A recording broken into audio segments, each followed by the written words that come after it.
made myself a cup of coffee and I'm just getting ready for the day.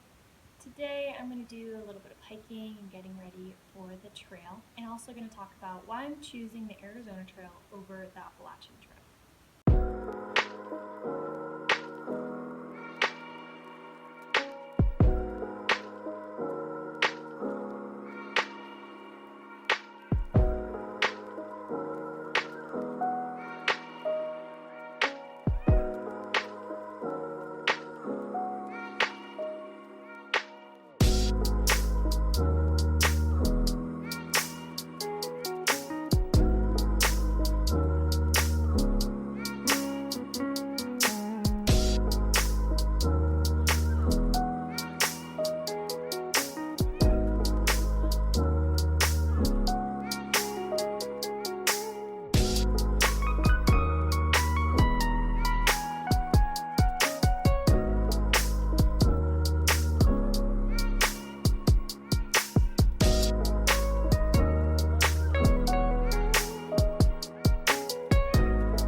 Okay, we are back and it is very windy out today.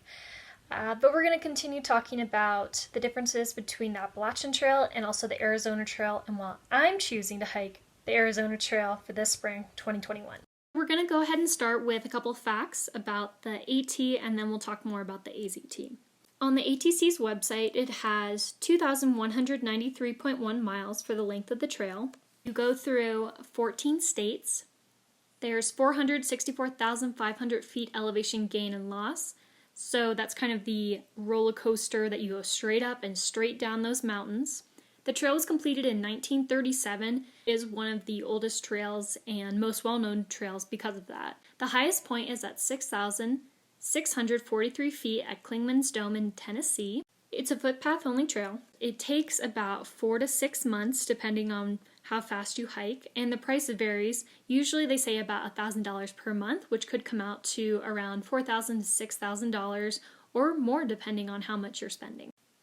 The AT is one of the more social trails, and that could be because of the amount of people that are hiking and also the way that it's designed. There are normally shelters that you can stay in, which can create a bottleneck effect where you meet with the same people at night and you're able to socialize more so, while other trails you have more space.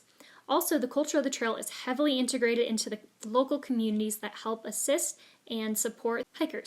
And lastly, my biggest fears are the ticks of the trail and getting Lyme disease.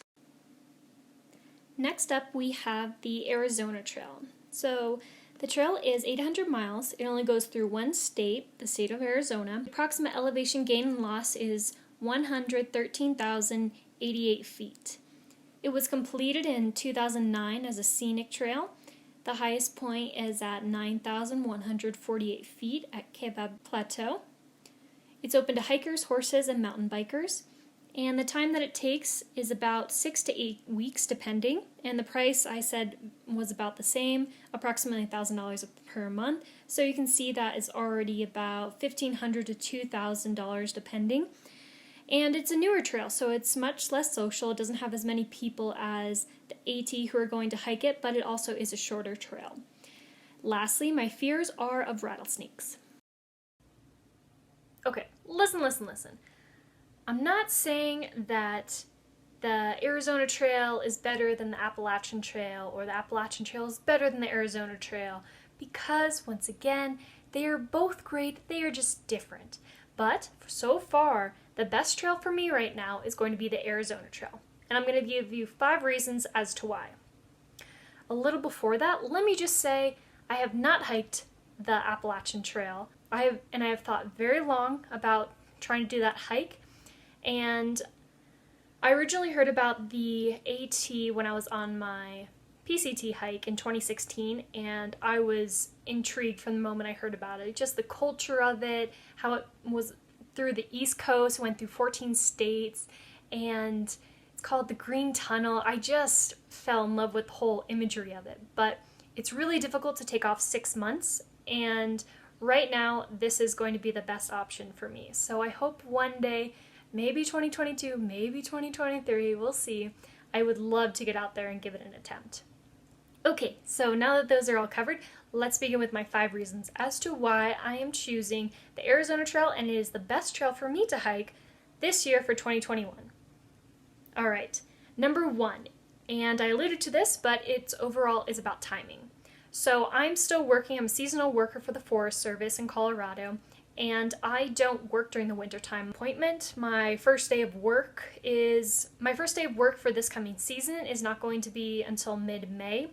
So I have a bit more time off. However, I don't have 4 to 6 months, and I don't think a lot of people do in order to take that much time off to go and do a thru hike, even though it is incredible, it's amazing, it's a once-in-a-lifetime experience when you do your first hike. So this is a great option for those people who don't have as much time to take, or they work seasonally as well as I do. It's a shorter trail, so I can get it done. Okay, option number 2. It's close to home. So right now with COVID, things are a little bit weird. I did another video talking about is thru hiking safe right now, and it kind of depends where you are. The Arizona Trail is nice because it's not too far away from Colorado. We can drive there. If I need help, I can easily access people around me that I know, like loved ones. So that's a really great option, that we're not going too far. I don't have to fly anywhere, and I can essentially get dropped off at the border instead of having to hitchhike there, which just mitigates a bunch of unnecessary excess travel.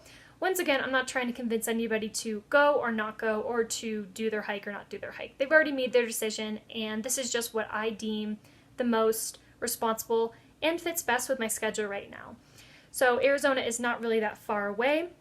It's easy to drive to. The accessibility in case anything does happen is just the accessibility to help is way easier than if I was on the AT and I would be quite far away and I would have to fly or do a big one.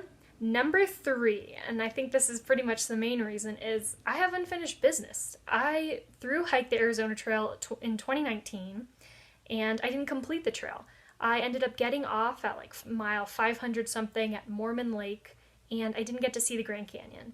So I actually did an East Coast trip back in 2019 when we were going over to New Hampshire, and we decided not to stop by the Grand Canyon because I wanted to wait and I wanted to hike through it.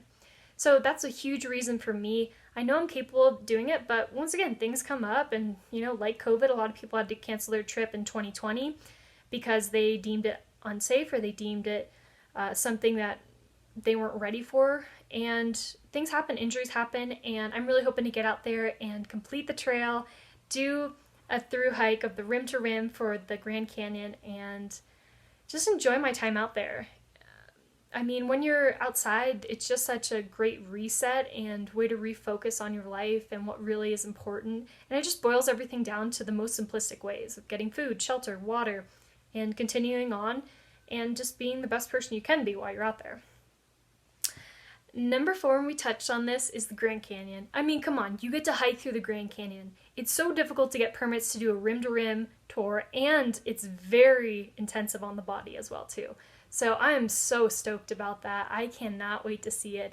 I know it's going to be still difficult, but it's just going to be such an accomplishment and absolutely stunning. So, I mean, what can you say? It's the Grand Canyon. It's amazing. Come on! So that's going to be great. And then number 5.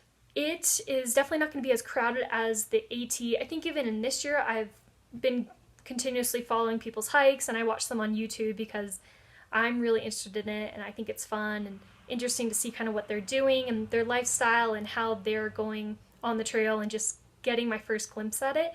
So I think the Arizona Trail, it's a shorter trail for one, and it's not going to have as many people. It's not as well known as like the big 3 of the PCT, the AT, and the CDT. And it's not as old as the AT as well. It was just established in 2009, and it's gaining traction since then. So I like the spread out approach, and one of the big differences too is that the AT has a lot of shelters, and the Arizona Trail, it's more open camping, kind of like the PCT. So if you don't want to camp near people, or you want your solitude, you can get it more easily, at least I think right now. So I'm really excited about that.